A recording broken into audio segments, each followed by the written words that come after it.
Boom, and we are live. Welcome back to episode 2 of the Aryan Avengers live stream lectures. Of course, joined by my guy, the one and only, the man, the myth, the legend himself, Skyler Miller from RTT Yoga. How you doing, Skyler?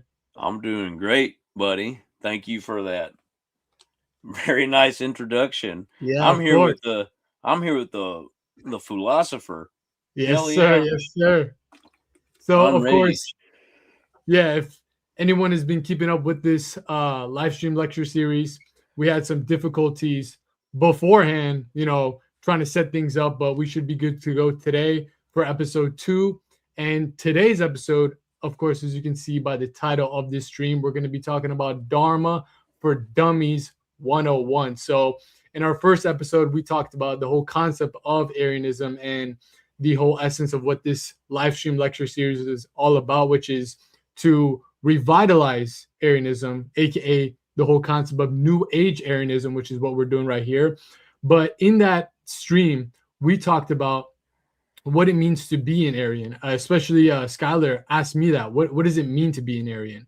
And when I was reflecting upon it after I listened back to the lecture itself, what it means to be an Aryan, in essence, the philosophy of it is to pursue Dharma. So in today's lecture, we got to break down what the fuck Dharma even means. So to start things off, man, I want to spin it on over to Skylar to see what is his concept of Dharma and connected to the whole ancient philosophy of the Aryan tradition. great. Wonderful. Thank you, buddy. So, Dharma. This was a concept that was very difficult for me to understand. It's one that I struggled with for a long time because there are many different definitions of Dharma that you'll run Mhm. into when you're studying yogic philosophy, you're studying esoteric Buddhism or Hinduism. You come across this word Dharma, and there is not a direct English translation of Dharma. It's a very rich word, and you really have to steep yourself in the initiatory practices of tantric yoga to be able to come to a realization of Dharma. But that's the key. That's what it is. It's realization. What are we realizing, though? Well, it comes in layers. That's the thing. Um, Let me try to simplify it as much as possible. My understanding of Dharma after the work that I've done, and then I want to get your Mhm. understanding of Dharma. So, my understanding of Dharma, which by the way is not the be all end all description of Dharma, I'm giving you my understanding of it from the work that I've done. So, if you don't agree with my description or understanding of Dharma, that's okay. In fact, I would expect for some people to disagree, and that is within my understanding of Dharma, that there will be some people who will disagree with me, and that's okay. My understanding of Dharma is that it's split into two separate forms, generally speaking. One is universal Dharma, and the other is individual Dharma. This is what confused the hell out of me for so many years. Because when I would read about Dharma and all of these ancient texts, and I would go into practice, I would generally feel or understand this sense of universal Dharma. And when you read the ancient texts, that seems to be what is generally described, is Mhm. that there is this universal Dharma or purpose, we could say universal purpose, that every living being is striving towards. And we're all going to the same place. So that's where that phrase, one truth, many paths, comes from. Mhm. There's one purpose or one dharma, and purpose is really not a word that can describe the depth of dharma. As I said, there's no direct English translation, but let's just say purpose. There's one purpose for human life, one dharma, and there's many different paths to get there. Okay, so that's a universal expression of Dharma. And we'll get into more of the details of that in a bit. But then there's an individuated expression of Dharma. And the reason I came to this conclusion in my own practice that there's these two forms was because I was deeply depressed by the idea of universal Dharma. Because when you follow it through to its logical conclusion, you would find that my hat and your necklace and the tapestry behind you and the books behind me and the way that I speak and the way that you speak, all of this is wrong. Mm-hmm. And it's adharmic at some level because we're not experiencing universal expression. Universal expression of Dharma is everything is one. This is the oneness principle. So everything combined into one. And so I see all of this rich, beautiful diversity in the world, you know, not in like a corporate diversity training way, but like in a, I love all the differences between people. I love the Mm-hmm. fact that people aren't equal and that the world is not equal. I don't want everything to be equal. I want everything to be different. And so I enjoy these differences. So then I realized, oh, okay, well, there is a, what you can initially perceive as a shadow of Dharma, which is that which breaks up the universal expression of purpose, and we have individuated expression of purpose. So my Dharma, my personal Dharma, in my present incarnation is different from your Dharma and is Mm-hmm. different from the Dharma of anybody else who's currently watching this. Uh, and everything has its individuated Dharma as well. So those are the two forms of Dharma that I recognize. Now, we can get into a lot more discussion of what the implications of that is, what it means to have a personal Dharma, how you can know what your personal Dharma is, how you can live according to your personal Dharma. But before Mm-hmm. we get into any of that, I want to hear from you. And what is your understanding of Dharma? Yeah, so my understanding of Dharma is correlated to the individualized perspective of Dharma. And that is your Dharma is what makes you you. It is your fundamental nature. It is your essence. It is literally what has been designed from your, not only just your body, but also your mind, your soul, your spirit, all the aspects of the self. It is your essence and it is your expression of consciousness, your specific expression of consciousness that is unique to you, and that is what makes you you, and that's what makes you an individuated being. And this is again something that every Aryan strives for. Everyone on the Aryan path and the Aryan tradition strives to access this, and your individual Dharma might be more correlated to universal Dharma, but it's still your individualized destiny and your individualized expression of consciousness that is aligned and geared towards that innately, naturally. It's not something that we were conditioned to do. Of course, there is a nurturing aspect to the nature, but it is a very, very core principle of your being that majority of people in the modern day world are not only completely oblivious to the concept of Dharma, but also the underlying essence of their true nature, which is why they search and seek for things outside of themselves to be able to kind of fill that void of what Dharma is, whether that's through getting money, getting cars, getting clothes, getting hoes, all these things, especially as men in the modern day world, what we're all programmed to do with these influential figures, you know, the Andrew Tates, the red pill guys telling us that this is what it means to be a man. Your version of what it means to be you is different than what version it is to be me. You know, like a tiger has its own dharma, which is to be a predator. A cow has its own dharma, which is to be an herbivore. The blade of grass has its own dharma to be a source of vegetation. There's all different aspects of reality that is expressed through dharma, and this is what we are inherently striving for on this path, and what me and Skyler teach with all of our content, with all of our topics, is to be able to inevitably help guide other people to their version of dharma, to their dharma, and that is, of course, accessed through the path of yoga and the science of tantra that we can be talking about too later on within the stream. Man, that was good. Yes, I like there. that. Yeah, very good. Yeah, I like what. So I like what you're saying about Dharma being something that is, first off, not just limited to human life, and and um, and not just limited to what we would consider to be a traditional life form.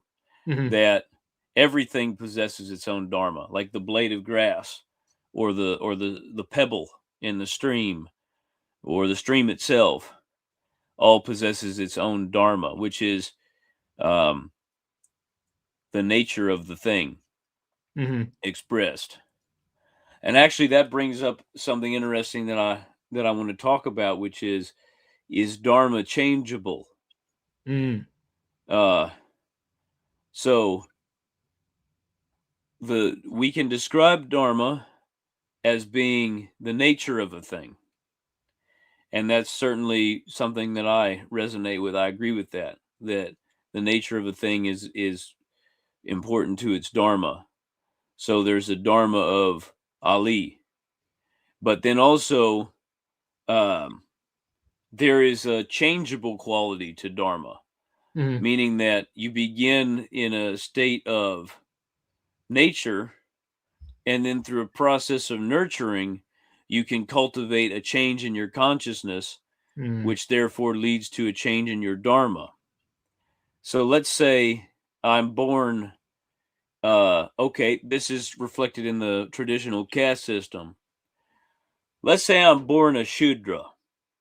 Well, a Shudra is basically a blue collar working class person in the caste system. But then we have this other concept called Varna. And Varna is your potential, what you can strive to become outside of what you were born into. So you might be born a Shudra, but maybe you have the potential to become a Brahmin, which, by the way, being a priestly Brahmin is not necessarily better than being a blue collar Shudra. But it's a change state. So you undergo a process of development of your consciousness, which is a nurturing process, which in itself is an expression of dharma. But now your dharma changes. Well, some people might say, well, what is the use of dharma if it's not a solidified concept? Hmm. Like, if I can't just point to this and say that's my dharma and then stick with it. And hopefully no expression of our life will ever be a solidified concept, because if it is solidified, that means that we have ceased to exist. The nature of existence is impermanence. Hmm. So we're always undergoing change states. And in that, we are having to reorganize or continue to reflect on what our dharma is in these different phases of our life. So when I'm a baby, my dharma is to shit my pants and eat from a bottle or whatever. Uh, but then I realize I want to nurture myself, or someone's going to nurture me to a change condition. So they teach me to stop shitting my pants. And Hmm. now my new dharma is to, wear my big boy pull-ups and be good and not mess up. And Hmm. so then that's my present dharma. At some point you might even get to the realization that your dharma is now to undergo initiatory magical practices and practice dakshinashara and achieve ego death, and then go on to practice the left-hand path within Vamashara. Maybe that's in all that really is a more advanced version of learning how to no longer shit your pants. Hmm. But so that's all we're really trying to do with Dharma, is keep our underwear as clean as possible throughout our life. Or maybe we intentionally make a mess, and that's when the left-hand path comes into play in Vamashara, and Dharma gets to be a really messy concept, because Hmm. generally speaking, people associate being in their Dharma with clean sattvic living, And that was part of the problem that I had whenever I was first exploring Tantra. And for many, many years, that was a problem that I dealt with, was this idea of, okay, well, it seems to me like Dharma is the idea of washing yourself so clean that you rub your skin raw and your Mm. skin falls off and your blood spills out and your organs spill out, and then you grind your bones to dust and then there's nothing left. Well, in some ways that is the process, because what we're describing there is the right hand path. We're trying to refine ourselves to the point where we can release attachment to the material form and escape Maya, which is great. That's wonderful. That universal Dharma is not always such a depressing thing. It's a liberating thing. It releases us from our confinement. But then after that, what do you do with this? Well, you can just remain in this constant state, and that's what. So in the Tao, the heaven and the earth is a constant state. It's consistency, and everything that's active and alive happens between those points. So the ultimate expression of Shakti is dissolving, and the ultimate expression of Shiva is dissolving.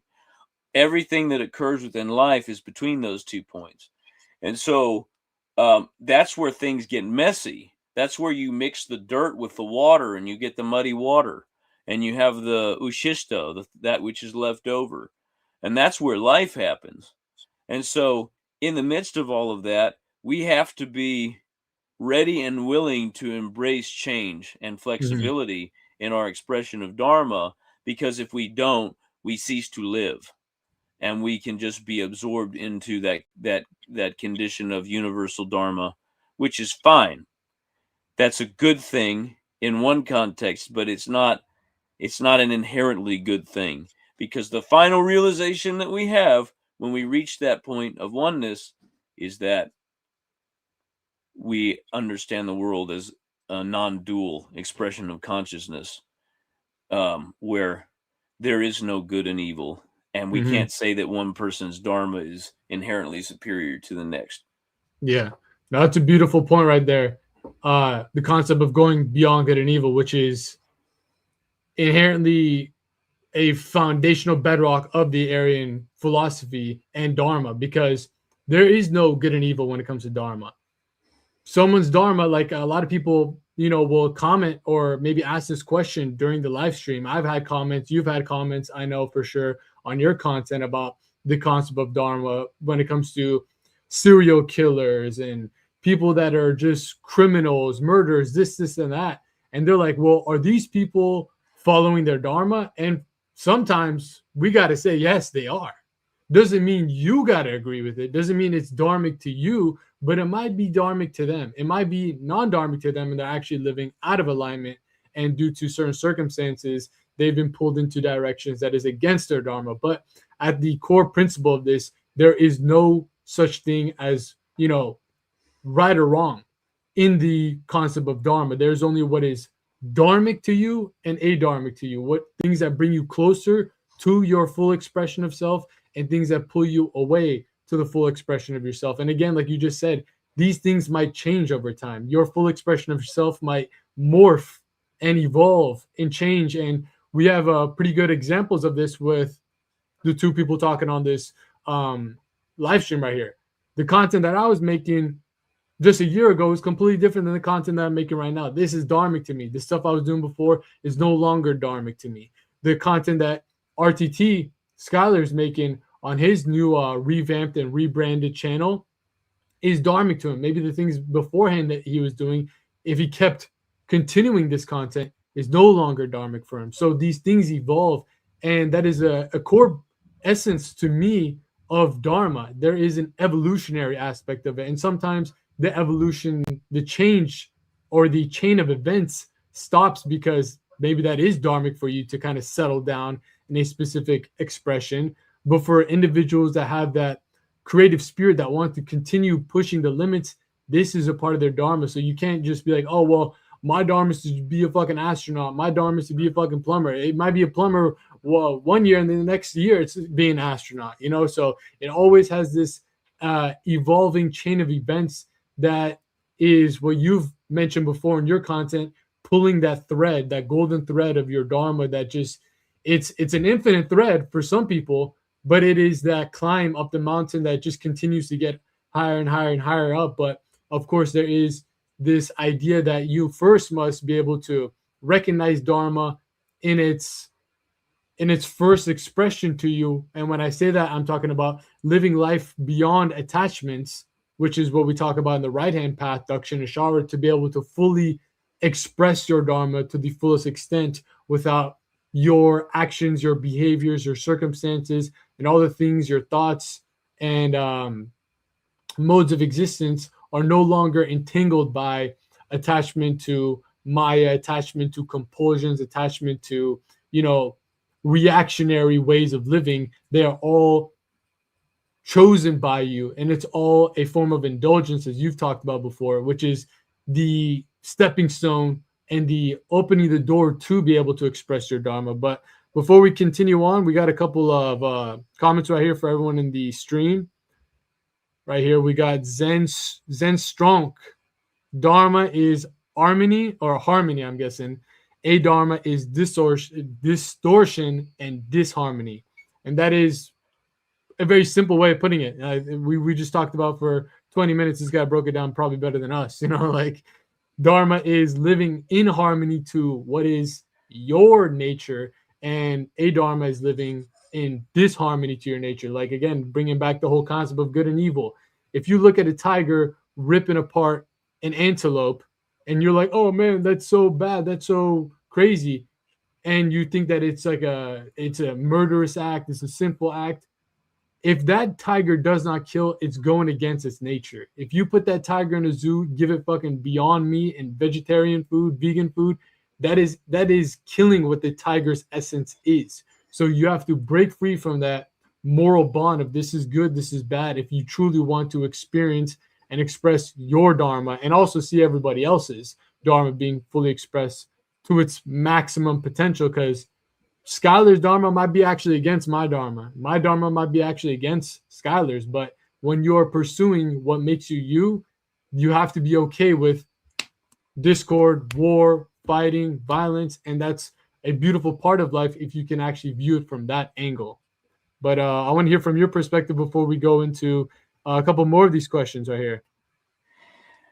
Man, well, that's so I think what really Zen Strong is saying here is that this is a matter of clarity. So Dharma would be clarity in understanding purpose. I think that's what they're getting at. Maybe I'm wrong, but that's the way I read it. And distortion. That's really heavy because you could say that literally every experience can be framed within Dharma, to have a lack of clarity or distortion could potentially be dharmic under the right circumstance. Because what is distortion, really? It's the muddying up of the spirit. Mm-hmm. And actually what's being described here in this comment is very much in alignment with the principle of, and maybe this isn't what they mean, but to me it's in alignment with the principle of a universal dharma, because the ultimate clarity that you can achieve in the advancement of your consciousness, clarity, is to be one with everything. Mm-hmm. Because then there's no mystery anymore. There's no mist. There's no mystification or fog to block your understanding. Like, I can't see into your mind, or can I? But no, in all seriousness, I can't see what's going on, every little thought in your head. So there's a mystification of the experience of consciousness, which is distortion. But distortion can be a very good thing, because what if distortion is someone's dharma, Yeah, like Jimi Hendrix. Yeah. The chaos. It might be more aligned to the chaotic principle of life, the distortion aspect of your life. Maybe that's more aligned to your nature, and what is your version of order and distortion is completely opposite than mine. This is what it makes Dharma such a mind bender. You know, like there is no, you can't view it from the angle of it's this one thing, because it's that one thing is expressed in so many different angles and manners. You know. Yeah, but I like this comment because it makes me think. Mm-hmm. You know, I love thinking about words and the way that you can see words and other expressions of consciousness. Like in Tantra, we like to think about consciousness in the form of sound quite often because that's the principle of mantra. And I love the word distortion because I love loud music. Mm-hmm. And Yeah. I love distorted guitars, right? So that distortion in the in sonic expression brings me so much pleasure, right? So if I apply that principle to all expressions of consciousness, because the sonic expression of distortion can be seen as above, so below in many other expressions of consciousness. So, what if I'm distorting my thought process? Can that be a pleasurable experience? Mm-hmm. Yes, because I don't know how many of you have had absolute clarity of your entire thought process come to you all at once, but it can be a painful fucking experience to have all of your thoughts laid bare in front of you and absolute awareness of them. So it kind of gets in the way of just having a good time. So I like to have an occasional or actually quite often an embrace of distortion in my life. And maybe, I'm knocking myself over the head a little bit with distortion, but it just so happens that whenever I can release myself from the neurosis of having to always be aware of every little thing going on in my environment and every little thing going on in my mind, it lets me be in a flow state where I can act and be happy and be calm and be in enjoyment. Mm-hmm. And that can be a bad thing too. Obviously, most people who experience distortion never get off the fucking couch to begin with to do something like practice tantric yoga so that they can achieve release from attachment. But I did 10 plus years of Dakshinashara work, you know, so that I could reach this point where I could go to distortion and it wouldn't completely wreck my life if I indulge in it in a very heavy Mm-hmm. way. But that doesn't make me bulletproof at all. Nobody is, not even the gods. Take the example of Indra. Hail Yeah, I was gonna Indra, pull by that the up. way. Yeah, there you go. We take the example of Indra, and he's king of Svarga. But then he gets mad because his worshippers are not bringing the correct sacrifice to him. So he says, you know what? Fuck these motherfuckers. I'm going to flood the world and just wipe them out because what is that? That's a bullshit sacrifice. And Mm-hmm. then Krishna has to step in and say, no, no, you're not going to flood the earth. You're not going to kill all of these people. And then Indra becomes this symbol for a long time of drunken excess and being in that state of jubilant distortion that I'm describing for myself right now, because it is something that can become destructive, but so can everything else. You can Mm-hmm. be destructive from having, like I said, too much clarity. But anyway, I've talked enough about that. Let's move on to Yeah, this next comment. yeah, yeah. This is actually really good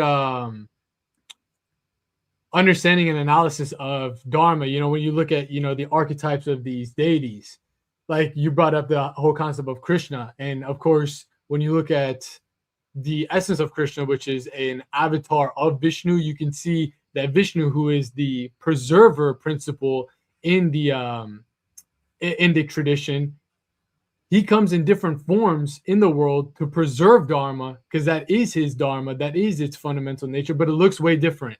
The way Krishna does it is way different than the way Rama does it. The way Rama does it is way different than the way that Matsya does it. All these different incarnations of that deity, Vishnu, is still preserving Dharma in some way, shape, or form, because that is its inherent Dharma, but it's expressed in much different ways and it looks a lot different. So there is a universal Dharma of that principle of Vishnu, but it looks different. However, there's also different principles that are seen in deities like Indra, deities like Kali, deities like um, Brahma. All these different deities uphold a certain frequency, and that kind of goes into hand in hand with what you were talking about when it comes to music.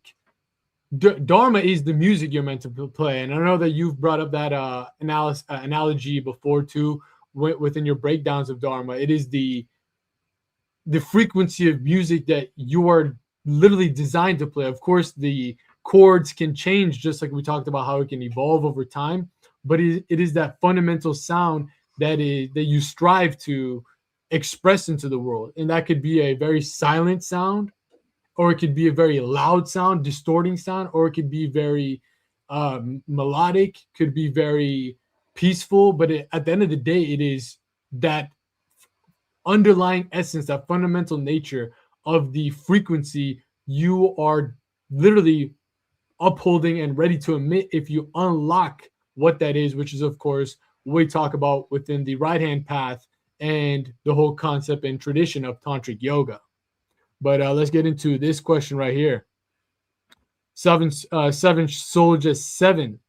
Question: if you have a person from birth who happens to just naturally follow their individual dharma, whatever that might be, but has no understanding of their true nature and are still attached to the mind-body complex, does that free them from the cycle of samsara?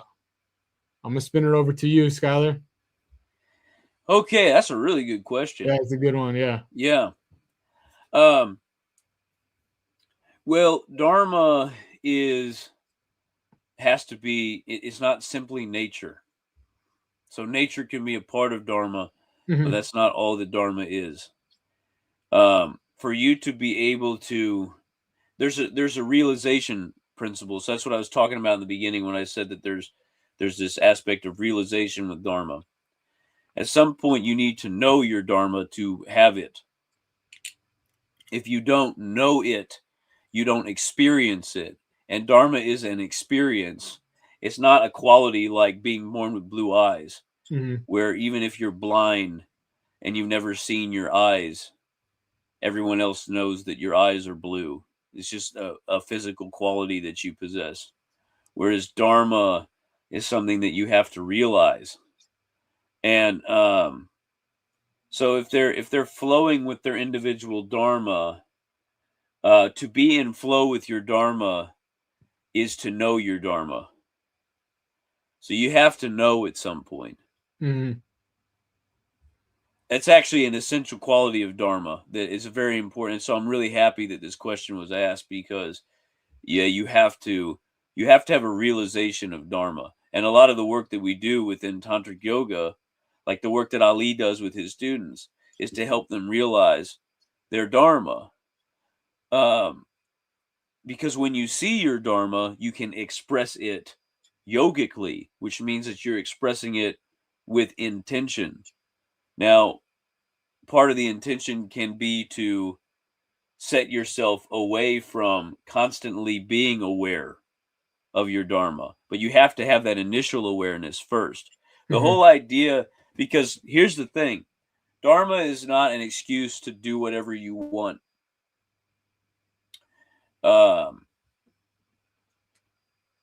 Dharma is art.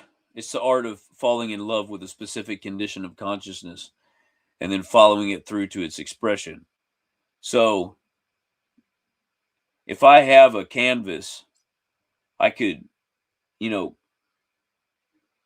throw mud on it or whatever because I just have this urge to do it. That is art, but it doesn't mean as much if I haven't gone through the process of understanding in myself what I'm doing or why I'm doing this. It's just like a natural utterance. Like if, now with that said, we brought up the Dharma of the natural world. You have to understand too that the experience of Dharma is dependent upon the consciousness of the form that is seeking Dharma. So there's different expectations for different life forms. If you're a tiger in the jungle, you don't possess the same uh, core of consciousness as a human being. Mm-hmm. So your awareness, the degree of awareness that you can gain over your consciousness, which we call Chaitanya, which is a level of understanding or a level of awareness or complexity. Tigers have a low Chaitanya compared to humans. They don't have the ability to see the contrast in form at the degree that human beings can see the contrast in form. So you can't hold them to the same standard as a human being in having realization. Maybe it's enough for a tiger to have a sensory experience where they realize that for a brief moment they are a tiger, and the significance of that realization is the equivalent of the significance of uh, Einstein developing the theory of general relativity. And so it's this, and there's great variation in the way that human beings experience and understand Dharma. So someone who is born a Shudra with the Varna of a Shudra is a very simple person. Maybe perhaps they incarnated into this realm of Martya to experience simplicity in form. And so they're not going to practice Dakshinashara and Vamanashara and all of this. Does it mean that they can't express their Dharma? No. But the degree, the level that they experience Dharma is different from someone who has incarnated in a form where they've experienced an evolutionary process over many lifetimes to the point where maybe they can become a bodhisattva in this life. Is that superior? Is it superior to be a bodhisattva as opposed to a tiger? No, they're just different expressions of consciousness. It's a different experience. It's like saying, are 80s action films inherently inferior to 1960s French New Wave cinema? No, but it's just a different experience of consciousness. One might be more sophisticated than the other, but that doesn't mean it's better. Someday maybe I'll decide to incarnate as a tiger because I've decided that's what I want to work towards, you know? Don't worry, I'm not a furry, but no, I'm not shitting on people who are into that either. I don't really care. Sexuality is up to the individual to explore. But I'm just saying, like, maybe one day I'll decide to incarnate as a tiger. You know, Dorje Drolo has a consort who's a form. So Dorje Drolo is a form of Padmasambhava. He has a consort who is a tigress, right? So she's a Buddha, and she's a tigress. So there's, you know, I might incarnate in these different forms, but it doesn't mean it's so the way that I experience Dharma is going to be different depending upon the form that I take, is what I'm saying.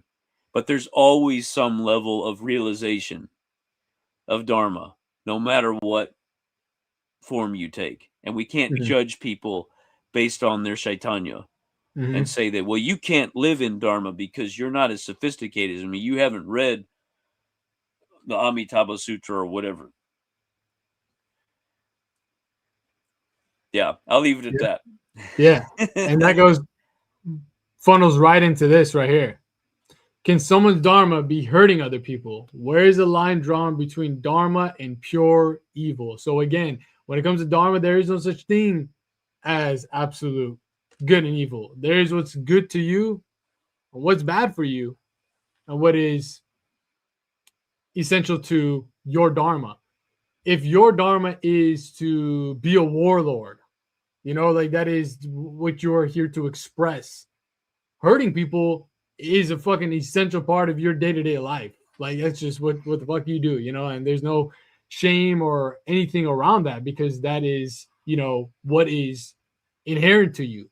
Genghis Khan, for example, you know, we look at a conqueror like that. We don't view it as just inherently evil. He was pursuing what was beautiful to him. And what was beautiful to him was actually going in to every single country around him, raiding them, raping their women, pillaging them. Like that was what was beautiful to him. Like beauty is in the eye of the beholder, as they say. For some people, being a villain, and I'm putting air quotes, is what's beautiful to them. Not everyone wants to be fucking Superman. Some people want to be, the Joker. Some people want to, or more inherently drawn to that. And this is what a lot of questions that I've gotten. I know that you've gotten a lot of these questions too. We talked about it, with things popping up in the modern world right now with guys like Jeffrey Epstein, the Epstein files, and all this stuff. And they're saying, well, was he following his Dharma? Is this Dharmic? Where do you draw the line? Is there something that is a moral code that at least everybody should live by? And what I would say to that, and this might rub people the wrong way, this is a part of life. Like this things that you think are scary, fucked up and all that. And there's no, I'm not here to convince you that it's not fucked up. For you, it might be fucked up. For them, it's another walk in the park. This is what they do. It's another trip to the grocery store. All these crazy things that you're seeing pop up with the Epstein files, and you see that are coming up to the surface. When you realize that, when you see these things are happening, of course, it doesn't mean that you have to agree with them. It doesn't mean that you have to be like, oh man, yeah, that's totally fine. Your Dharma might be actually to act against it, go to war with it. But at the core fundamental essence of this, you have to realize that some people, this is like the kink. Like kinks are kind of similar to Dharma in a sense, or this is what gets you going. Fuck it, bro. This is what gets you going. Doesn't mean you have to do it to me. Doesn't mean like I'm into that.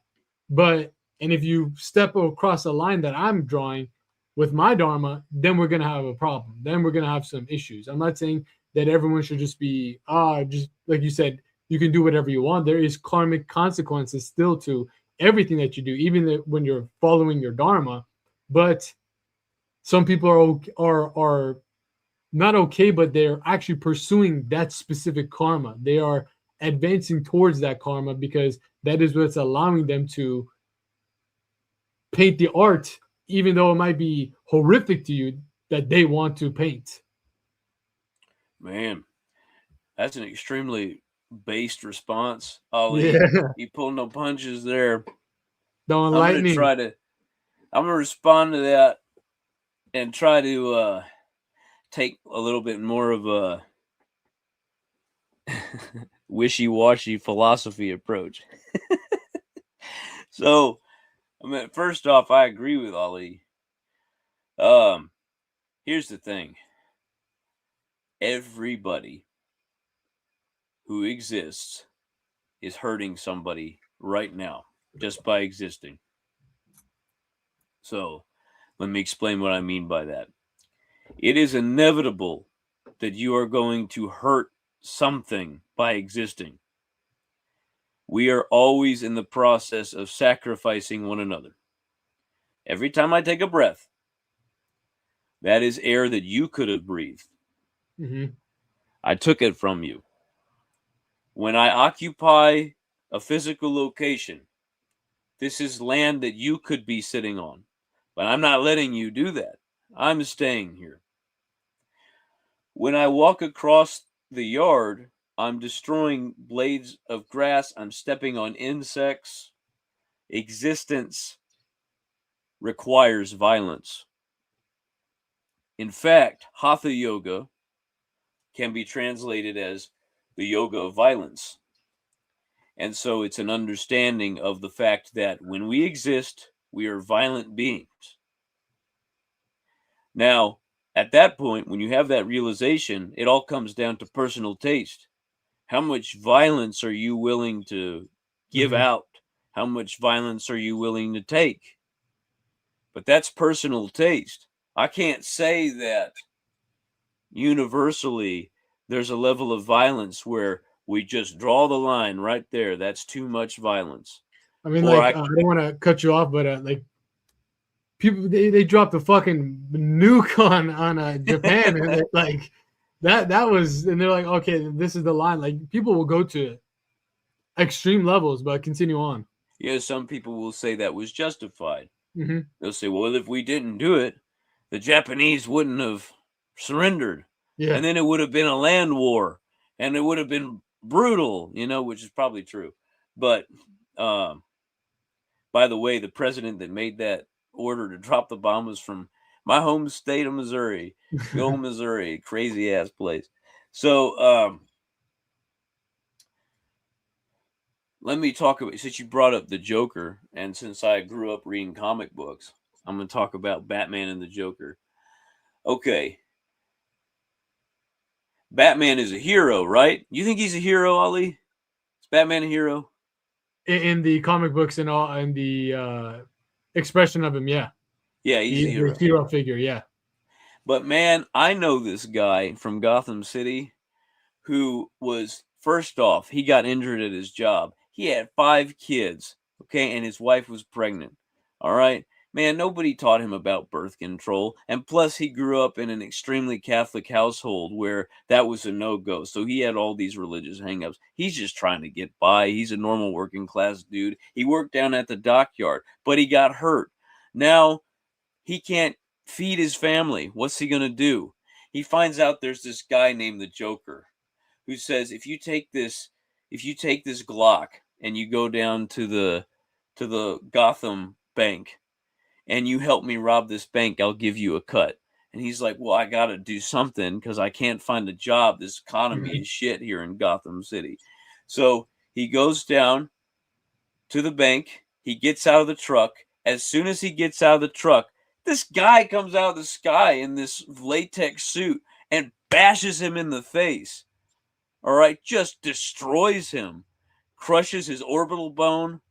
He runs away. He gets away. He goes back home. He goes blind in his right eye because this dude just fell out of the sky. Guess what? His kids, they get sick. They have poor nutrition.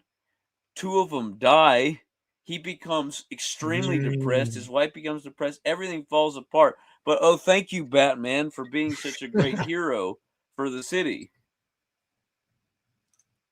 But I mean, I could also say, well, he's a rotten, dirty criminal and he gets what he deserves. He should just be bashed in the face. Mhm. The world isn't so simple. There's Yeah. there's actually this great book that Alan Moore wrote, The Killing Joke. Have you read that one?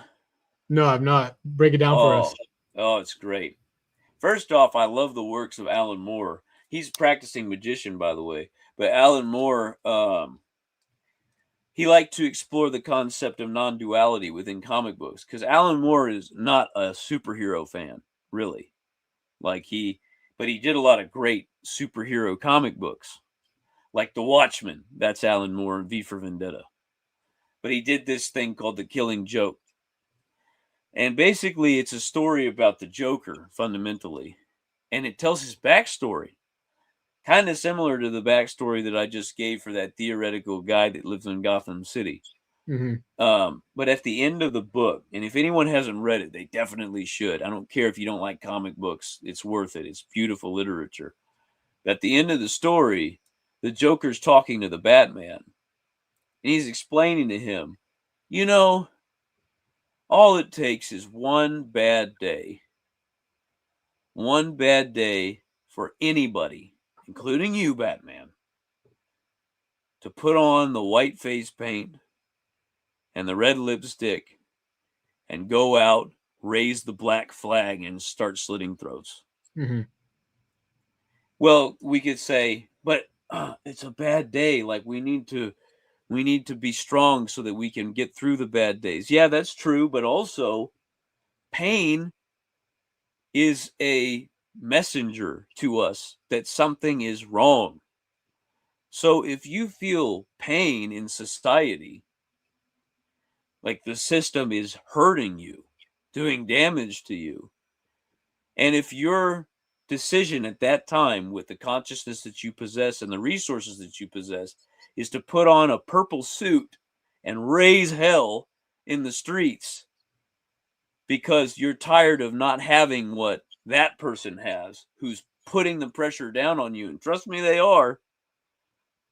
Those CEOs who are making all that money, they are supporting this system. And if you're feeling pressure from the system, they might not be doing it on purpose, but they're putting pressure on you, trust me. And so if you decide that it's in your best interest to fight that system with whatever resources you have, who can say that you're wrong? Violence doesn't have to be direct. Violence can be sitting on a big pile of money and supporting a system, which is a court system, a system of police, a system of a military system, military industrial complex that brutally exploits people. And you don't have to be the one toting the gun to be the violent one. So it's not so simple. And it's not so simple as let's just solve all of this by peacefully meditating.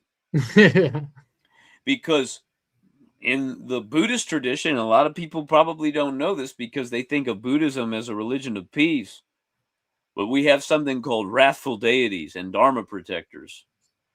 You know, there were two monks meditating, minding their own business, and a bandit came up behind them and cut off their heads. Well, they became the Chittapati, the defenders of the cremation grounds. And they're protected by Mahakala. And Mahakala is this potent, wrathful spirit who will incarnate into this world and wipe out entire populations of people if they are at war with his people, those who are seeking Dharma. So violence has always been a part of yoga. It's always been a part of meditation. And so when you can accept that violence exists and that it's a fundamental part of reality, then you won't be so disturbed by it. But that doesn't mean that you have to turn a blind eye to it. Because I can very easily say that the things that I don't really, honestly, I'm going to be honest with you all, I don't follow the Jeffrey Epstein stuff. Because to me, it's a giant psyop. And, I'm not saying that nothing happened there. That's not what I'm saying at all. I'm sure it does not surprise me that rich and powerful people in the present global culture are doing fuck shit on islands. That does not surprise me. But I have bigger fish to fry in my life, like making sure that I'm living by my Dharma and empowering other people to live by their Dharma. To me, that's Vikshepa. It's distraction to bring my attention to what Jeffrey Epstein is doing. If we all focus more on cultivating Dharma in our personal lives and the people around us, then there'd be way less Jeffrey Epstein shit going on in the world. But all we do is we sit and focus and develop anxiety. Oh my God, what are these people doing? What are you doing? What are you doing with your life? Because trust me, you're a violent person. We all are. Everybody is. So it's just a degree of violence. And when you realize that, you can start living your Dharma. Right here we got, how do you make the distinction that a violent criminal is either following their Dharma or is demonically possessed? So this is another good, they're just all tying together, you know, all these questions. So keep them coming, guys. Keep them coming in the chat. But I want to bring up the whole concept of the idea that, you know, where you're talking about how violence is an essential part of existing. You know, if you throw away violence, let's say, everything ceases to exist. Everything becomes one, and inevitably that one becomes none because there's no contrast. One and none is the same fucking thing. You know, like if you have nothing else to contrast it with, that one is none. It's nothing. You know, so that violence is an assertion of somebody's will, assertion of somebody's willingness to take up space and take other people's space. You know, like this is a violent fucking live stream that we're doing. You know, like what me and Skyler are trying to do is take up the space on YouTube, for example. So you guys listen to us, listen to the Dharmic teachings, and we don't want you to listen to fucking nonsensical Abrahamic religions things. So like we're applying pressure, applying violence. But the way our violence looks might not be physical, like you just said. It might be more through ideas. So am I a bad person for doing this? Is Skyler a bad person for doing this?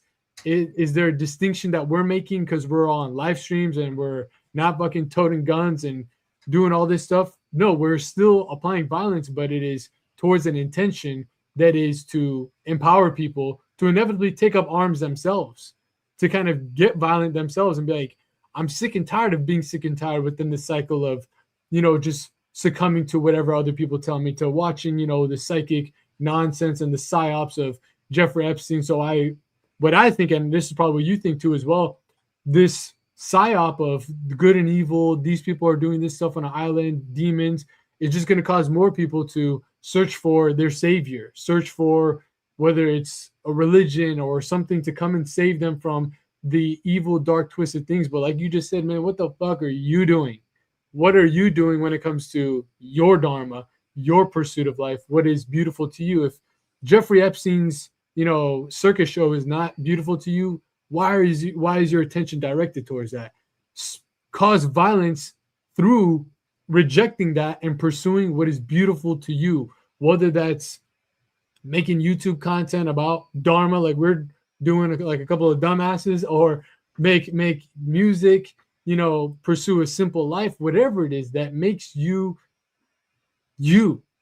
pursue that. And that's your weapon. That is you taking up arms, taking up your sword. So when you talk about the distinction, like you can say, I'll raise my hand and say I'm possessed, and I'm possessed by the Dharma demon, if you want to call it that. I'm pretty sure Skyler is too. So we are still causing violence in some way, shape, or form, just because it's not through flesh and blood and physical damage. We're causing psychic damage out here. We're trying to get into your psyche and snap some shit apart so you can realize what is the underlying essence of your nature, not what everybody told you to do, not the script society has implanted into your psyche from the moment you were born, not none of that, not the moral constructs of this is good, this is bad. Look, man, if somebody watches this and they truly take to heart what we're talking about, and we develop the next Joker in real life, then fucking so be it, man. But at least he's pursuing his Dharma while most people are sitting on the sidelines just watching, trying to micromanage everything so they can live in this utopia. If you want your utopia, it's gonna call for violence against other people's utopia. And your utopia might be a dystopia for most people in that case. Yeah, well, that's really, really well put. Yeah. Basically what you're saying is that if you live by the sword, you die by the sword. Mm-hmm. But I'm okay with that Mm-hmm. because at least I'm living. Well, you have to live by the sword. Everybody does. If you think everything that you have, the technology that you have, and you can try to run away from modern society if you want to, but trust me, tribal culture out in nature is just as brutal. More brutal, yeah. More brutal, yeah. So there's violence. There's violence everywhere. I want to talk about this demonic possession because I don't get to talk about the magic of possession very often, but I would like to just talk about this real quick. Mm-hmm. If that's okay with you, Ali? Yeah, of course. This is what we do. Yeah, so possession is a funny thing because you can intentionally allow yourself to become possessed by something, and people do all the time. If you drink alcohol, for example, there's a reason why alcohol is called spirits. It's because you're taking the spirit in of that thing and you're allowing it to possess your consciousness and you're going for a ride. If you smoke weed, if you drink caffeine, if you eat sugar, if you eat anything that you consume, there's some element of possession there. First, you're possessing the thing and then it's possessing you. You are what you eat. So there's degrees of possession, though. Like I could be at a concert listening to music and I could become possessed by the music, and people do. In fact, it's a very pleasurable experience to be possessed by music because you're just moving with it, and it's an experience of ecstasy. You notice voodoo practitioners. A lot of times when a voodoo priest or priestess is in the craft, there's music accompaniment, and their eyes are rolling in the back of their head, and they're practicing Shambhavi Mudra, and they're feeling the music come into them. It's all to facilitate possession by the spirit. In a lot of voodoo rituals, that's the goal. possession. And then the spirit that you're trying to call down, like let's say Papa Legba, you take Papa Legba into your body, and then you become a vessel for Papa Legba, and you start to speak as Papa Legba. And they do this in tantric yoga as well. In the cremation grounds, you can take the form of Bhairava or Bhairavi or Krishna, whatever, but you're becoming possessed by the spirit. Now, violence, there's this association between violence and demons, but the angelic can be just as violent. Mm-hmm. After all, we associate Yahweh with the angelic. He has an army of angels, and he's super violent. He commits genocide multiple times, or commands genocide, or directly commits genocide multiple times in the Bible. Yeah. And this is all done from an angelic perspective. So how can you distinguish? How can you distinguish? Well, true total demonic possession is a rare thing, and it looks basically like what you would see in The Exorcist. And it's very intense, and it's a very, very rare thing for someone to be truly demonically possessed. Mm-hmm. And I have some theories about certain individuals historically that may have reached that point, at least for a time, like Jeffrey Dahmer. Jeffrey Dahmer possibly was experiencing demonic possession. He used to have his victims watch The Exorcist Part 3, and then he'd put in these crazy colored contacts that made him have demon eyes, and he would enter into a dissociative state. Well, dissociative states are associated with possession, and they're used in magic to facilitate possession. So, like, for example, if I'm an oracle and I want to express the given spirit, I can enter into a dissociative state, and I can allow that spirit to come into my body, and then that spirit begins to speak through me. So it's a really it's a complicated, powerful form of magic, and with the Jeffrey Epstein stuff, a lot of people are throwing around like, oh, Baal, he worships Baal, Well, Baal, I mean, first off, Baal is a very misunderstood figure. Baal was a patriarch, kingly figure within the old Canaanite tradition who was a rival to Yahweh. Mm-hmm. Okay, and so Baal being a rival to Yahweh, when Yahweh became the monotheistic God of the Jewish people, Baal became a scapegoat for any pagan activity. So what does Baal represent? Freedom of religion, freedom to become your own God or to worship whatever God you want. That's what Baal represents. If you see in Iran right now, I know I'm slightly getting off topic, but I want to mention this. Yeah. In Iran, they're burning effigies of Baal, claiming that the United States and Israel are agents of Baal. Well, I'm telling you, the United States and Israel, the political power structure of the United States and Israel, they're not agents of Baal, they're agents of Yahweh. Mm-hmm. So it's not, and this is a big psyop to get people to hate their own liberators. Mm-hmm. Oh, Baal Lucifer. and Asherah. Yeah. Lucifer, that whole concept, Satan, all this stuff. Yes. Yeah. Mm-hmm. Well, yeah, because Baal is a form of Satan. Is Mm-hmm. a type of Satan. And Asherah, who was the consort of Yahweh, and then he rejected his consort, which is a rejection of the you got to pull that comment up, Ali. Yeah. Yeah. So Ashley and I have a pet rat named Baal, and his brother is Moloch. So we love Baal and Moloch. And that does not mean that we endorse the activities of Bill Clinton or Jeffrey Epstein. It's just these figures are being associated with just bottom of the barrel political system sucks. Okay?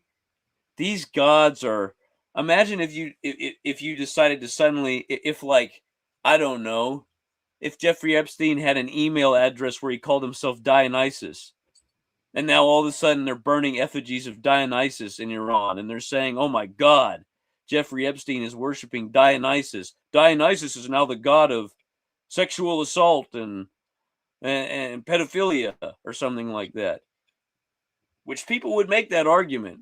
I Mhm. guarantee you people would make that argument if there was an association there.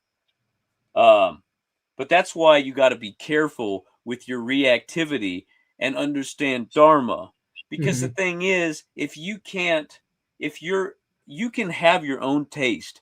Trust me, I am 100% in support of people having their own likes and dislikes and expressing their individuated dharma. But if you are so reactive to the condition that other people are living within, or not just other human beings, but the animal kingdom, there's a lot of people who can't watch nature documentaries because they're so disturbed by a tiger ripping an antelope's neck out or something like that. But or a lion ripping an antelope's neck out. But the thing is, when you develop that reactivity, it leads you to doing stupid things like associating Baal with the state of Israel and the United States government, and then going out and burning effigies of Baal whenever he has nothing to do Mhm. historically, mythologically, esoterically with anything that's going on. And if he did, just because one person is worshiping Baal and they're doing something you don't like, doesn't mean that they own that god. If I, it's just like, okay, a lot of people have a problem with Leonard Skinner using the Confederate flag because they say, 100% I know for sure in my heart of hearts that Leonard Skinner wants to see the return of slavery to the South because they utilize the Confederate flag. No, that's not it. But people don't get it. They don't understand the culture. The Confederate flag in the South, at least for a long time, and still in some parts of the South, has nothing to do with politics. It's literally just a rock and roll flag. You know, you can use symbols and you can make whatever you want out of them. You Mhm. know, this is some people would say that this is the devil's weed right here. I'm promoting devil worship. I am, but I don't have to be. Like this doesn't have to be devil worship whenever Mhm. you see this symbol. So yeah, Dharma is also about developing tolerance, but a healthy tolerance so that you can feel comfortable expressing yourself and you don't feel the need to police everybody else all the Mhm. time. Yeah. Yeah. This is really good stuff, and I think we should tie this into, the universal trap of universal truth. It's a trap where in the world that we live in today, everyone's trying to kind of mold you into just a mere cog in the machine. So you just act the same way, think the same things, behave the same way, talk the same way, look the same way. Everything is just merging and molding you into that blob of oneness. When it comes to the concept of Abrahamism, Yahweh worship that has been, infiltrated into every aspect of our society. But of course, as we talked about it, this is the Aryan Avenger live stream lecture series. So we have to understand that we're going to war against this fucking nonsense. We're trying to empower people to take up their sword to be able to pursue what they like, what is tasteful to them, what is beautiful to them. And also, when you do that, like you just said, you build a tolerance. If you're focused on yourself and your taste and all that, you're not going to be worried about micromanaging what everybody else is doing. I don't care what. I'm not going into Skyler's content, like, no, you should do it like this, you should do it like that. I don't care. I want him to do what makes him him. So this is a huge problem that we see today because people are so detached from Dharma. They apply the universal principle of what they've been taught, what they've been sold, what they've been told from the moment they were born, from religion, friends, family, society, that this is the way to live a successful life. This is the way to be a good person. This is the way to be holy, to be righteous, whatever it is. But we're trying to revolt against all of that so you can find what makes you truly good, what makes you truly righteous, what is right for you. So I want to talk about all of this stuff that we just broke down when it comes to what is Dharma, how do we actually find or reveal or discover our Dharma? Because some people that are watching this might be like, okay, man, I'm picking up what the fuck you guys are putting down, but how do I do it?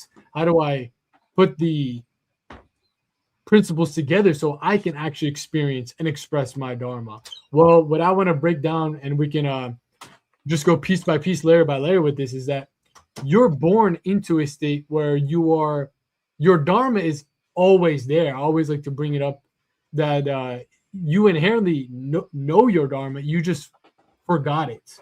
You have been so conditioned into a certain mode of existence that that has become your new quote unquote Dharma, but it is not yours. You might have not chose any of these things.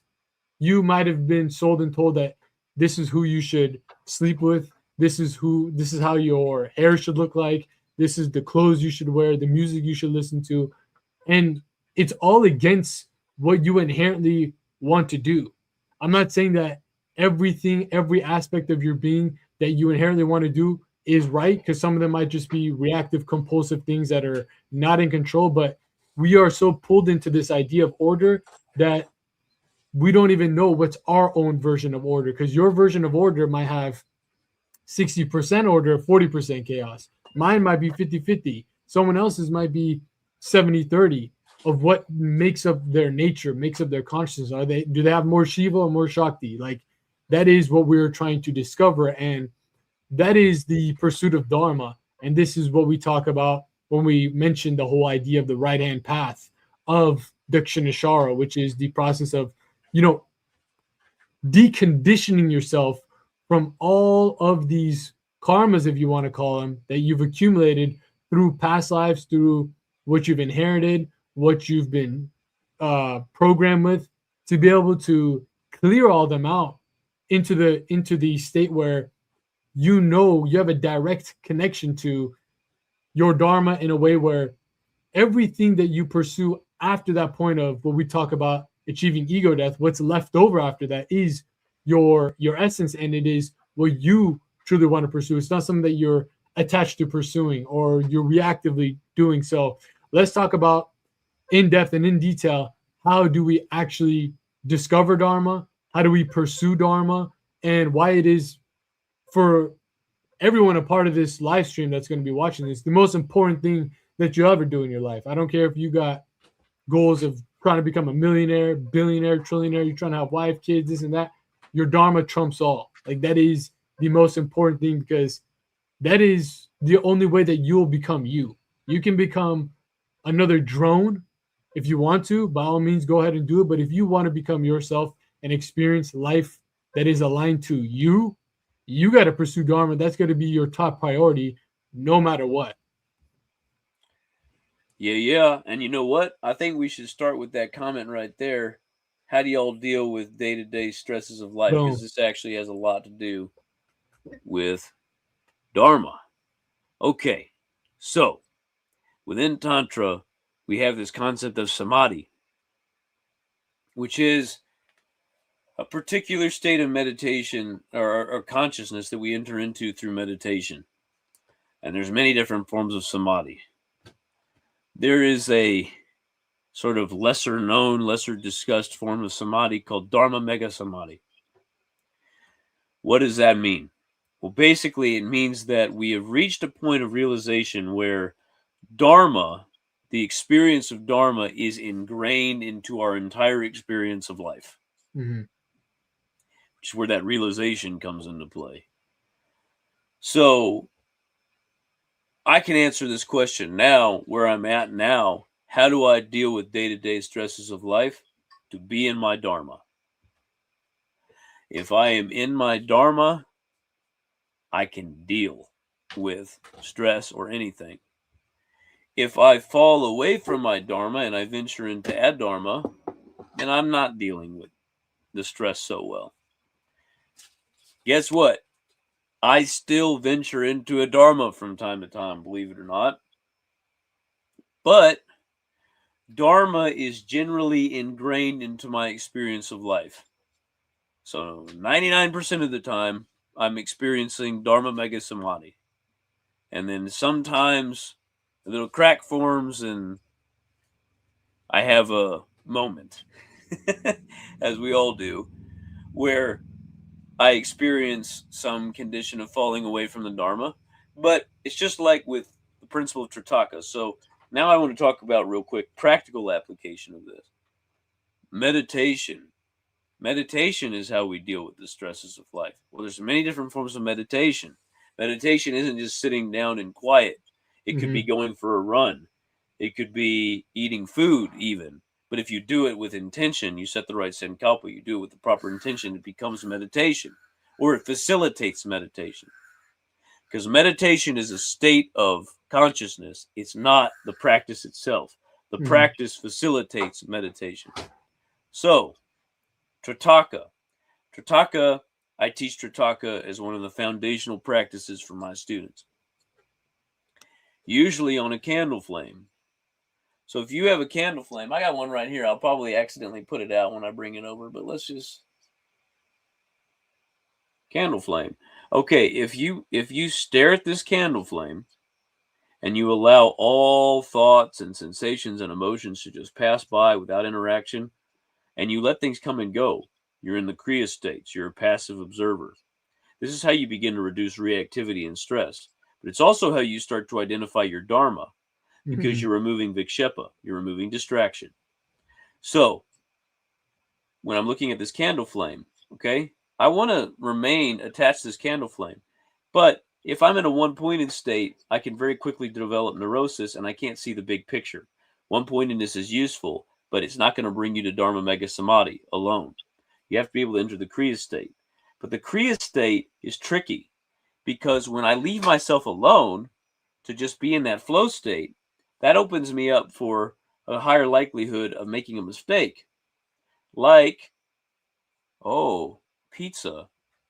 I'm thinking about pizza now.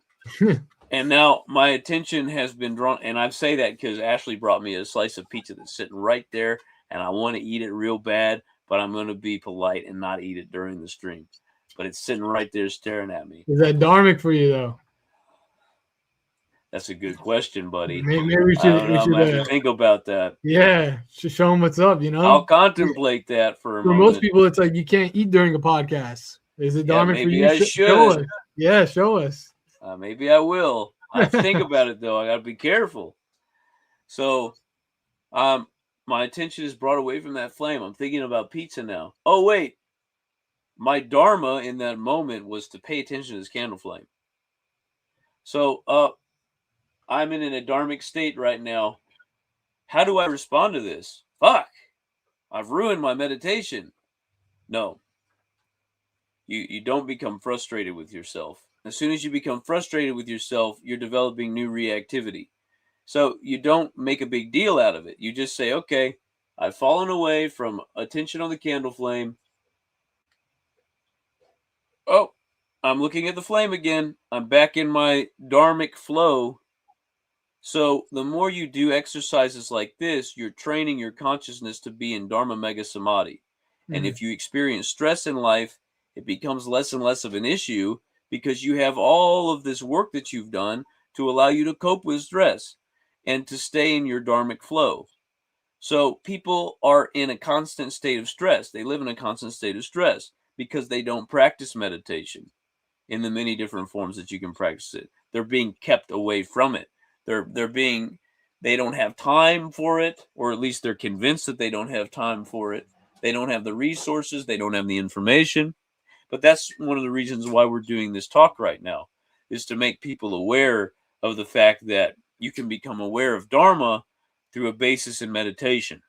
And then as you build up your meditative power, you can become less reactive to stress. When you can become less reactive to stress, then you can start to get rid of all the distractions that prevent you from knowing who you are.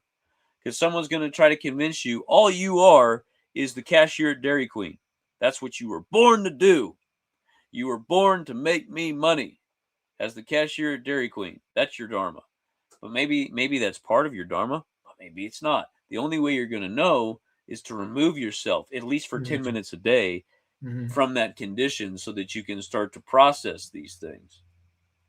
Yeah, and this is what we do on a grand level when it comes to the right-hand path. We're doing that in progressive stages of consciousness, because each chakra or plane of consciousness that we associated with the traditional tantric system of the spine, aka your mountain of consciousness, your central column of the universe, this is what you operate from, your nervous system. There is specific attachments that you are reacting to just unconsciously, just compulsively, where you won't know, is this actually what you want to do? Is this actually who you are? You're just kind of just doing it because the world, the external influence is pulling you in so many different directions. So in order to uncover your dharma, what I like to call it is like each chakra holds like a piece of the puzzle of your dharma. Each plane of consciousness holds a piece of the puzzle of your dharma. But if you're locked into that state of consciousness or you're unable to actually explore it, you're just pressing a button on it just impulsively. You're not actually going through it, checking it out, what's uncovering every rock. That's when you are living in a state where you're unaware of your dharma. So what we try to do on this path that we talk about, that we teach, me and Skyler both, within the application of tantric yoga and the right hand path, is to go through each progressive level and explore the maladjustments and the attachments, the compulsions within each plane of consciousness. There we go, eating pizza. There we go.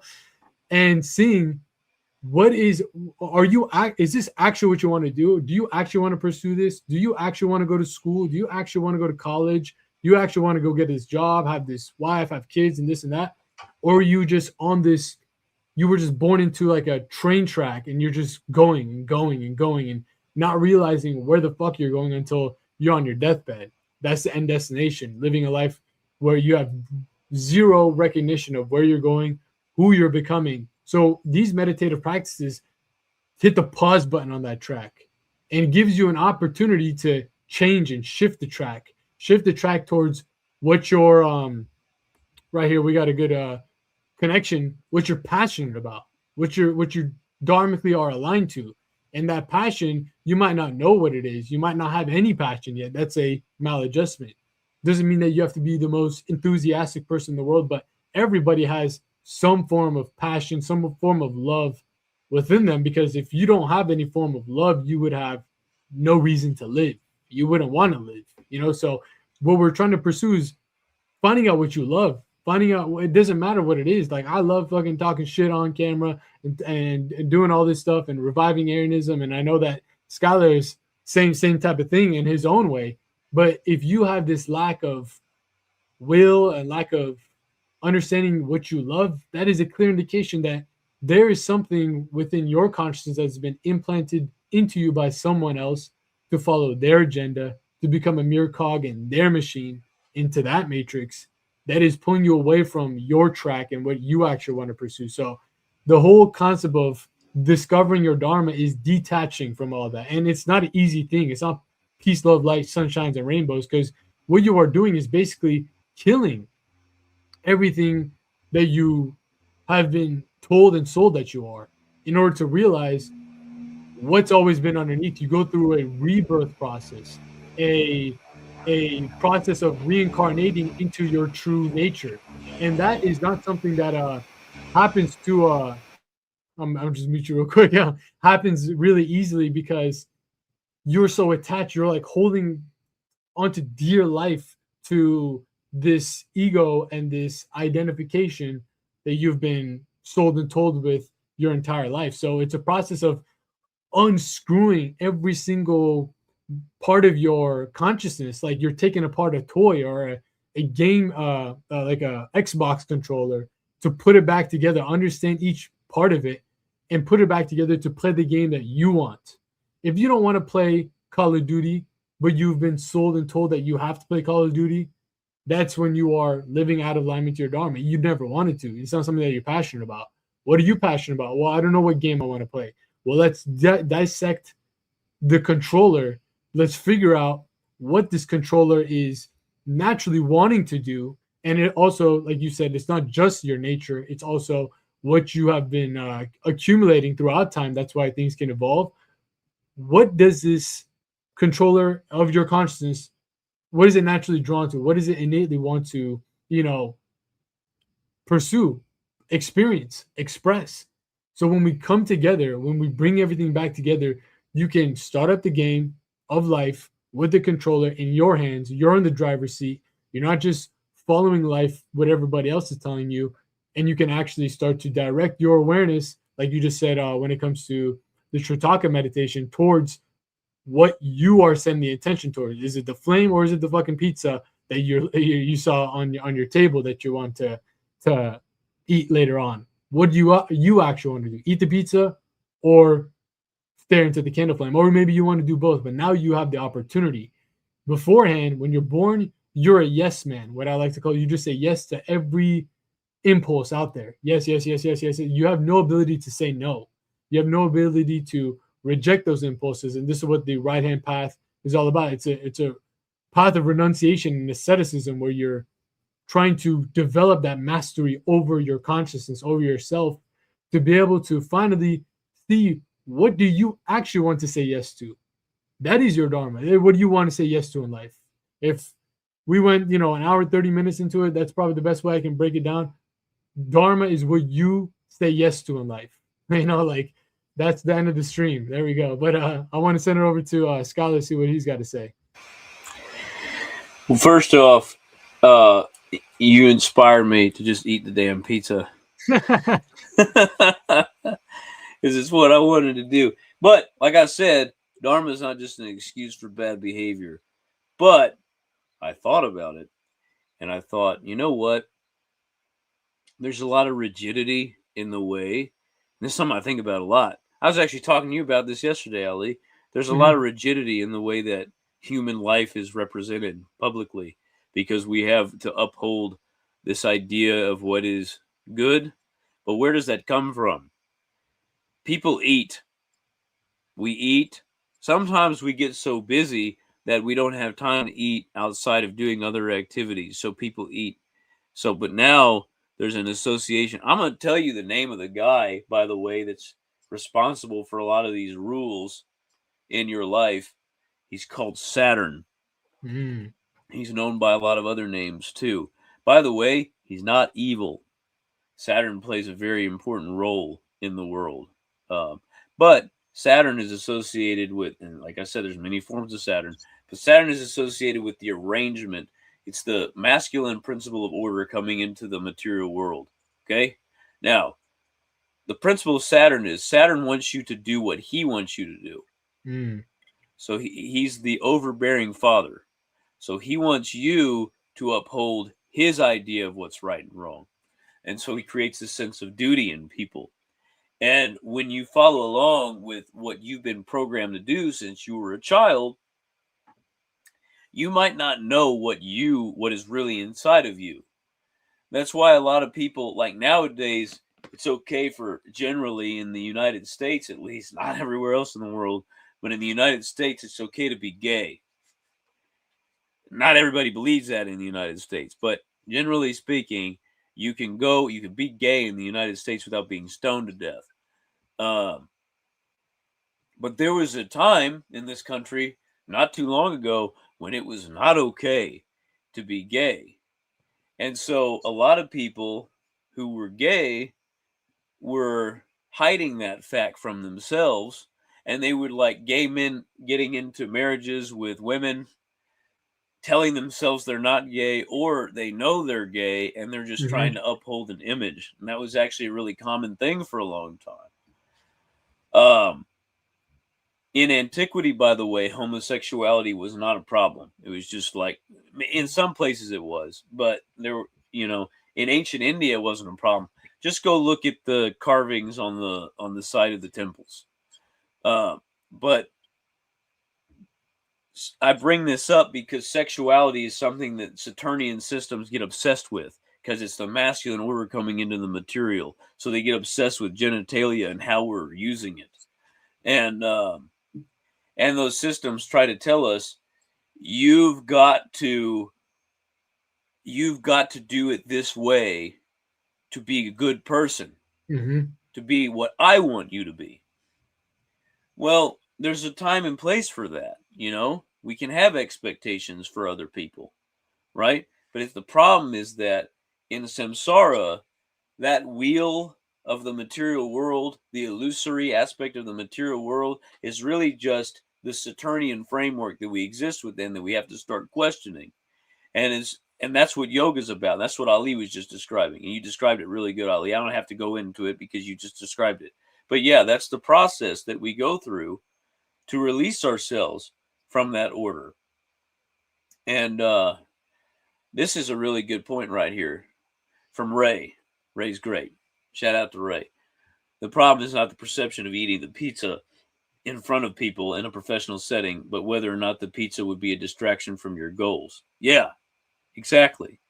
Is this pizza, if I eat this pizza, is it interfering with my Dharma? My Mm-mm. personal Dharma? Well, no, probably not. Because a lot of people want me to eat the pizza because they want to eat the pizza. And a lot of people that I work with, I'm trying to liberate them so that they can do what they want to do and be who they are. So Mhm. if I eat the pizza on the screen, it's like when Stone Cold Steve Austin gives the stunner to Vince McMahon. That's what everybody wants to do to their boss. He's literally kicking Saturn in the balls and then smashing his face into the ground. And that's what people want to do with their boss. So that's why so many people loved Stone Cold Steve Austin in the WWF. You don't know who I'm talking about. It's a wrestler in the WWF back in the 90s and early 2000s. Anyway, he did things that other people wanted to do. So he was a liberator for people, right? But it's not just about fighting authority for the sake of fighting authority. There's a reason why we question authority. We question authority so that we can become our own authority, hopefully. Ultimately, we become the Saturnian force within our own life, and we set our own rules. That's what we're trying to work towards. And living in your Dharma is setting your own rules for how you want to make your art and express it. That's Yeah, that's really what. perfectly said. Perfectly said. Yeah, So, it's reclaiming your crown, taking back the yes, crown. Yeah. you're taking back the crown and you're coming back into the material world. And Hmm. hopefully, you're looking at what your father did or whatever the authority figure in your life was, and you're seeing, okay, you did it this way. I understand why you did it that way, but I'm going to do it this way because Hmm. I think this is better. And then at Hmm. some point, you're going to inevitably generate negative karma in other people's lives with the things that you do because of the inherent violence. So at some point, the children of your system are going to look at you and say, yeah, you did some things right, but I'm going to do it my way. And I'm making the conscious decision to be proud of them whenever they do that to me, Hmm. inevitably, whenever they drag out old videos of me and say, look how stupid he was when he said that. Man, he was totally way off base there. Dumbass eating the pizza on the camera. What the hell was that shit? You know? And then they decide to throw me aside. I'll give them a big thumbs up whenever they get to that point. But Hmm. I ain't gonna go easy, just so you young bastards know that. Beautifully said. Yeah, like just to connect all the dots together, we talked about Dharma and how to find your Dharma. And what is finding your Dharma? What does that look like? It's reclaiming your crown. And in order to reclaim your crown, you need to get to the fucking crown, the crown chakra. You know, when it comes to the Sahasrara and this journey towards this spirit, towards your version of order, realizing what are the rules that you live by now. No longer living by Saturn's rules, your dad's rules, your father's, your boss, society, friends, family, but actually living in alignment to your games, and your game has its own set of rules. So that is what the pursuit of Dharma is, and this is what it's all about. And this is what, coming back to the core essence of what these live stream lectures are all about, reviving Aryanism, the new age Aryanism revolution going on right here. This is what we strive for in the Aryan tradition, not the Abrahamic tradition, where it's all about, submitting to this one version of life and this one rule and this one order because this is what's good and this guy told me, so I'm just gonna fucking listen to it because it's in a book and the book is old. Like, no, we're rewriting the book, and the book is written by you. You have your own book, you have your own chapters. I have my own book, I have my own chapters. You have your own book. Skyler has his own chapters, all that stuff. So this is just a quick recap of everything. But before we end things off, when it comes to the live stream, another great live stream, I want to just open the floor to anybody in the chat to ask any questions, have any comments about what you guys want to hear from us, later on in live stream lectures. If there's any pinpoint areas about this lecture in specific that you want to kind of rewind back to, go ahead. But before we get a bunch of people commenting and all that, well, let's go over to this question right here. What is the difference between open and closed eyes meditation? I'm pretty sure this is a reference to when you were showing the example of Tritaka. Yeah. You want to take that, Ali? Yeah, I'll break it down first. So, from my experience, the open eye meditation compared to the closed eye meditation is a different shift of consciousness where you're using your physical senses of sight, which is an aspect of yourself, the sensual world, your ability to sense things, whether it be through touching it, tasting it, seeing it, hearing it, smelling it. That is what you are accessing through the open-eyed meditation from my own individual practice, and it gets you more connected to that plane of consciousness. But there is a aspect of your consciousness that also can understand and perceive things from a more subtle aspect where you are tapping into your subtle senses. So you've brought up this example, and I really like this example too. Hearing a song when you are in your car and you turn on the radio is, of course, tapping into your physical senses, the essential world, and that plane of consciousness. But there's points everybody's life where there's a song playing in their head and there's no physical radio emitting that frequency. Who the fuck is playing that? How are you registering any of that? Well, that's of course your subtle senses. So from my own individual practice, the closed eyes meditations that gives you these visuals that you can tap into, is getting you closer connected to that plane of consciousness, which we associate with the Ajna chakra.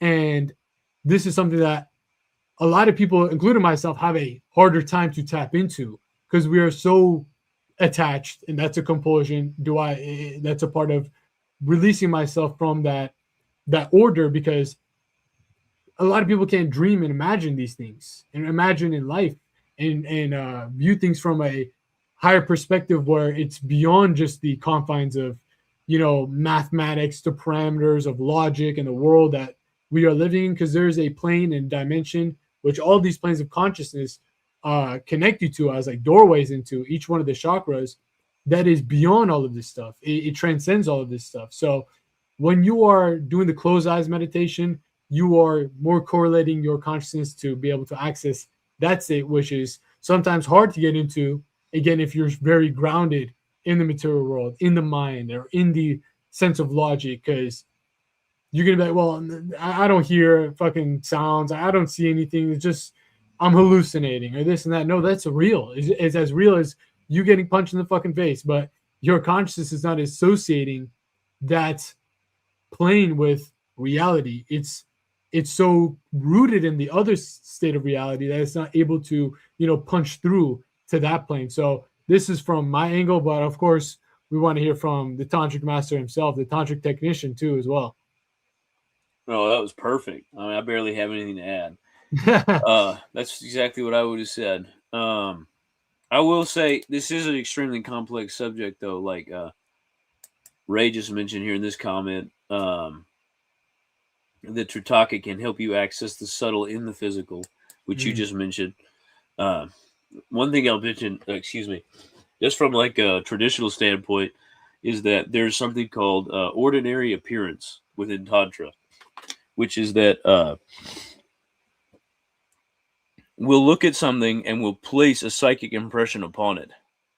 So we do this in a lot of deity yoga. So like, if I want to visualize the Pure Land of Amitabha, I'll look at a tree, and instead of seeing a normal tree, I will see a tree with jewels for leaves, and I'll place that impression upon it. And that has an effect of dragging the metaphysical into the physical.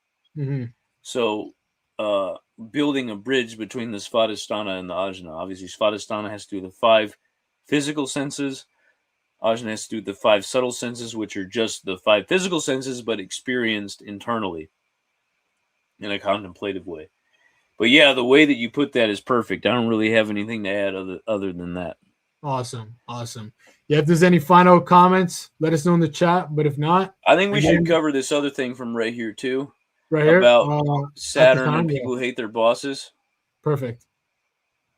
At the that's a same really time, good there's a point. big majority of people who hate their bosses, Saturn. Even if your boss is a great guy trying to help you, there's a resentment. Some people resent their own Dharma. Yeah, and this is why you never want to pursue rejection of authority for its own sake. Because, for example, when you're in a guru position, you're acting in sort of a Saturnian position because you're creating an intellectual and a physical matrix for people to exist within. So you're creating a school. Anytime you're applying masculine order within the physical world, you're acting as a Saturn form, right? Um, so your boss can create a container for you that brings you towards your dharma, that opens doorways for you. Mm-hmm. And hopefully you have, not saying a guru has to be a boss, but hopefully you have somebody in your life that you can look to that plays that Saturnian role and opens the door for you. And when I talk about the Saturn, the god, or that particular frequency of Saturn, and I associate it with samsara, what I'm talking about is the ruler of the prevailing magical order of the world who determines what is moralistically right or wrong. And there always is one, because that is a natural role that is played within the cosmos at some level.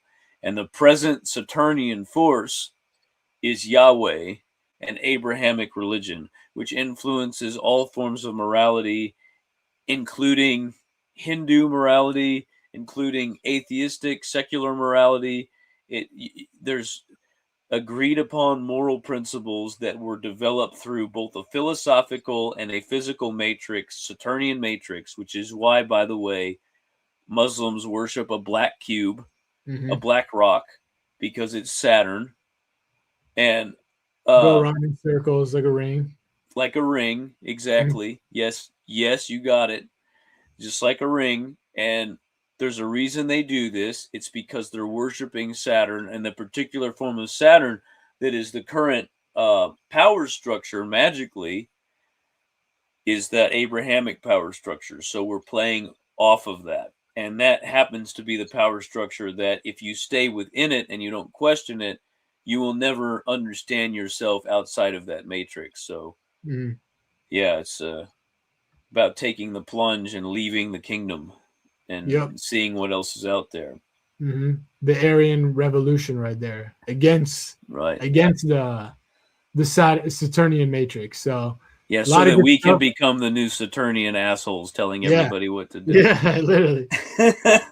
But at least within our framework, everybody gets their own crown, and that again is going to swing to its own overpowered point too as well, and then it's going to swing back this way. And this is the pendulum aspect of life.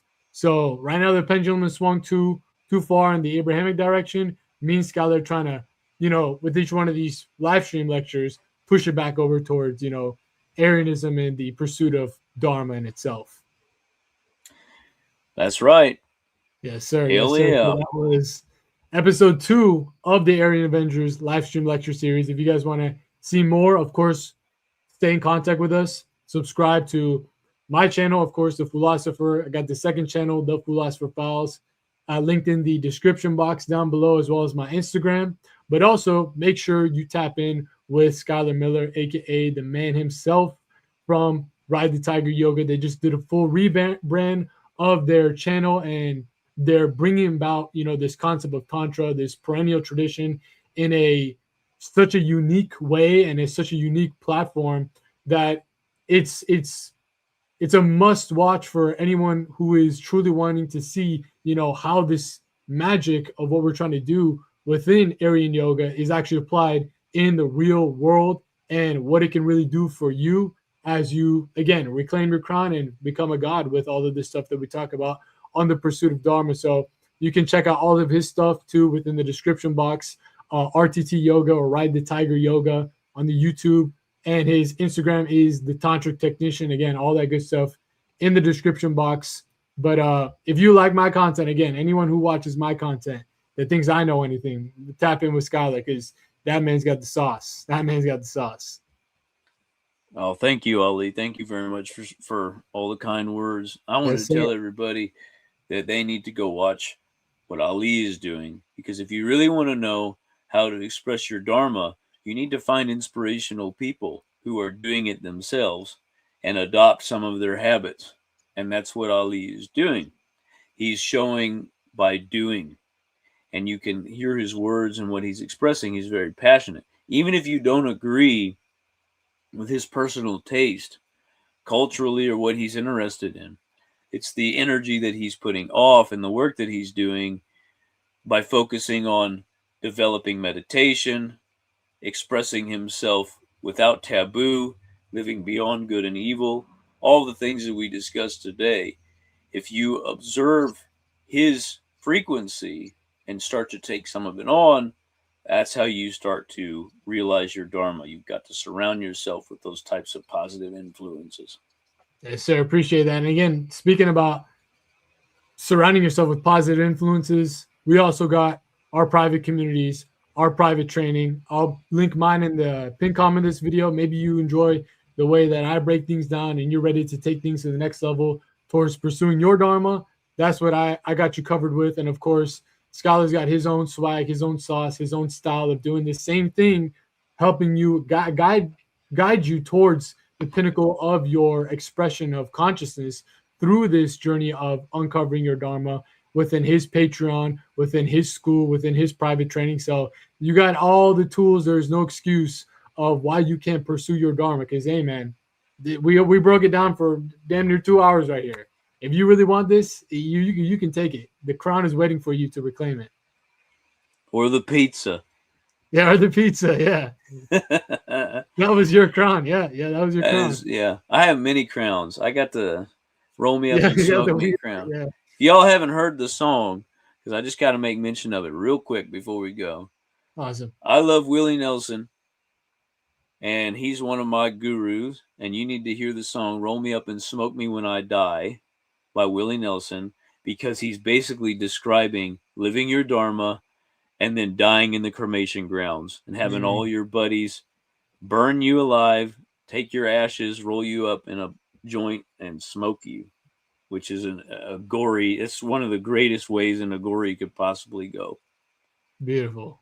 That's how you want to go out. Pursue your Dharma or die trying at least, you know? Yes. And hopefully Willie Nelson will die on stage like he wants to, because he's someone who has expressed his Dharma relentlessly. So I pray that he will be granted that beautiful, honorable death.